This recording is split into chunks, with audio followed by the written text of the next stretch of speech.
बिस्मिल्लाहिर्रहमानिर्रहीम। अस्सलामु अलैकुम वरहमतुल्लाहि वबरकातुहू। उम्मीद करती हूँ कि आप सब खैर आफियत से होंगे। आज है ईद का थर्ड डे। ये ईद के थर्ड डे की मैं आपके साथ वीडियो शेयर कर रही हूँ। हमारे घर में दावत थी और मेरे पूरे इन लॉज की दावत थी, तो उन सबको जो है वो घर पे बुलाया था और घर पे ही उनके लिए खाना बनाया था। तो बस ये उसी की तैयारी हो रही थी। यहाँ पर मैंने आपके साथ अपनी बेटी की ईद के फर्स्ट लुक शेयर कर दिए, यानी कि थर्ड डे उसने जो दिन में तैयार हो गई थी। ऐसे पता है बच्चों की तो ईद होती है, उनको तो तैयार करना ही होता है, तो सुबह सुबह से मैंने तैयार कर दिया था। उसके बाद जो जल्दी जल्दी से जो है सब चीजें पहले निकाल के रख लेती हूँ काउंटर पे, ताकि मुझे भागना ना पड़े। फ्रिज में जितने भी सब्जियां डलनी है, अदरक लहसुन का पेस्ट, हर चीज मैं निकाल के रख लेती हूँ ताकि मुझे बनाते वक्त आसानी हो। तो यहाँ पर जो है वो आज मैं बना रही थी बीफ निहारी और मटन का सालन बना रही थी। सिंपल सा सालन, क्योंकि हमारे बड़ों ने खाना था, तो बिल्कुल सिंपल कम मसालों वाला शौक से खाते हैं। और इसके अलावा जो है वो बीफ पुलाव बनाना है और कोयला कढ़ाई।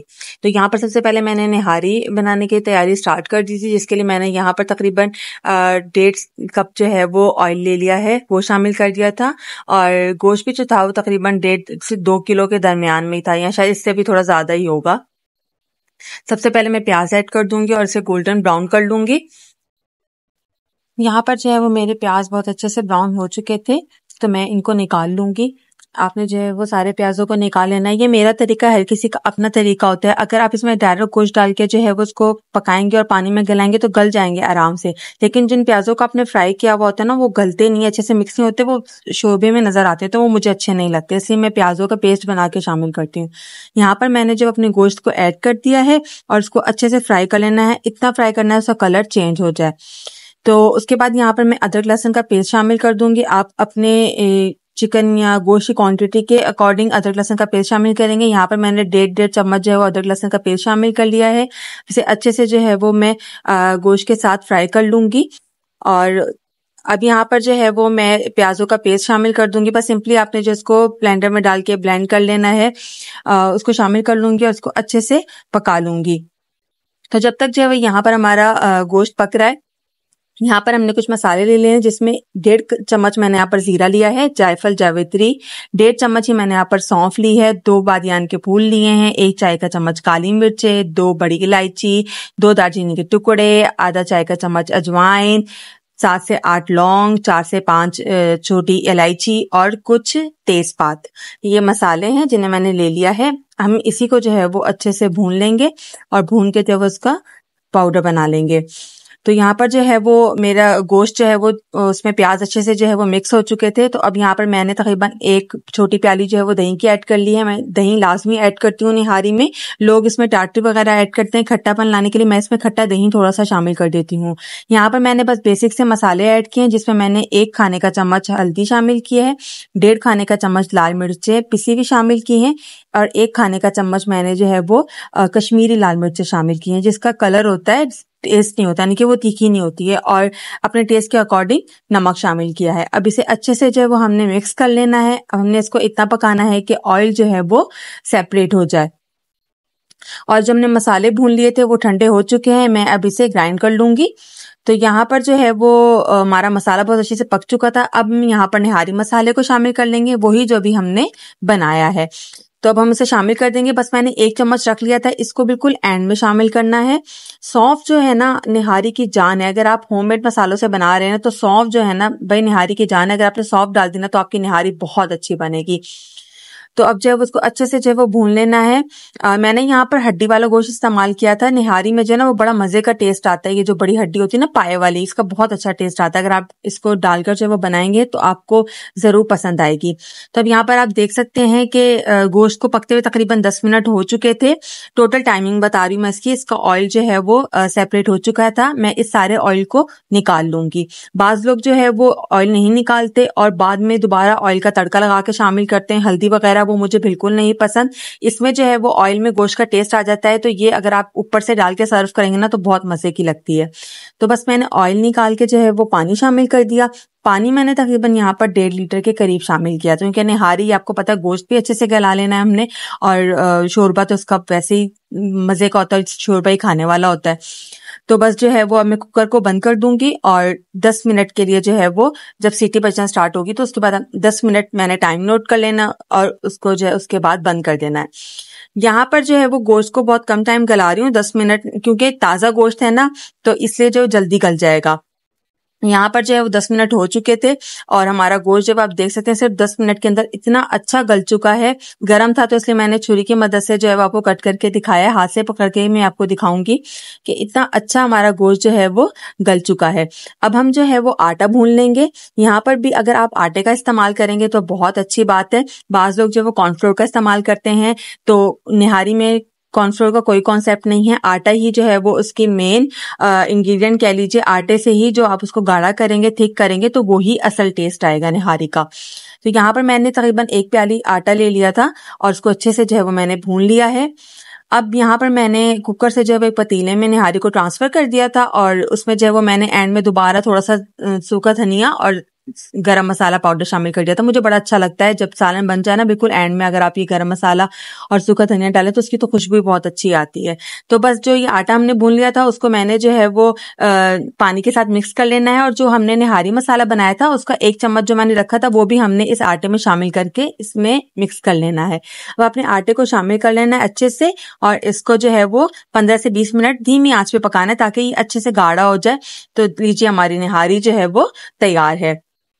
अब मैंने जल्दी से जो यहाँ पर निहारी बनते ही गोश्त की तैयारी शुरू कर दी थी। मटन का सिंपल सालन बना रही हूँ, तो उसके लिए मैंने यहाँ पर तकरीबन 2.5 से 3 किलो जो है वो गोश्त ले लिया था। मैंने इसे कट नहीं किया था, जैसे ही कसाई ने कट किया हुआ था उसी तरीके से मैंने इस्तेमाल कर लिया था। बस सिर्फ चर्बी उतारी थी, कुछ चर्बी रहने दी थी, कुछ चर्बी उतार ली थी। उसके बाद मैंने यहाँ पर जो है वो देख सकते हैं कुछ बड़ा पीस है, कोई छोटा पीस है, सिर्फ चर्बी उतार। गोश्त को कुकर में शामिल करने के बाद मैं यहाँ पर जो है वो प्याज शामिल कर दूंगी। वैसे जो है वो गोश्त का सालन हमारे घर में जो है कुकर में नहीं बनता है, उसको देर तक पकाते हैं हल्की आंच पे, तो ज्यादा मजे का टेस्ट आता है। लेकिन जब मेहमान आने वाले हैं, इतनी बड़ी दावत है, तो फिर कुकर का इस्तेमाल करना पड़ता है। तो यहाँ पर मैंने 7 से 8 प्याज ले लिए थे, वो शामिल कर दिए कट करके, और 2 बड़े टमाटर लिए थे उसको शामिल कर दिया। उसके साथ मैंने यहाँ पर 1 चम्मच अदरक का, 1 चम्मच लहसुन का शामिल किया, 1 चम्मच जो है वो जीरा शामिल किया, 1 दालचीनी का टुकड़ा और 2 बड़ी इलायची शामिल की है।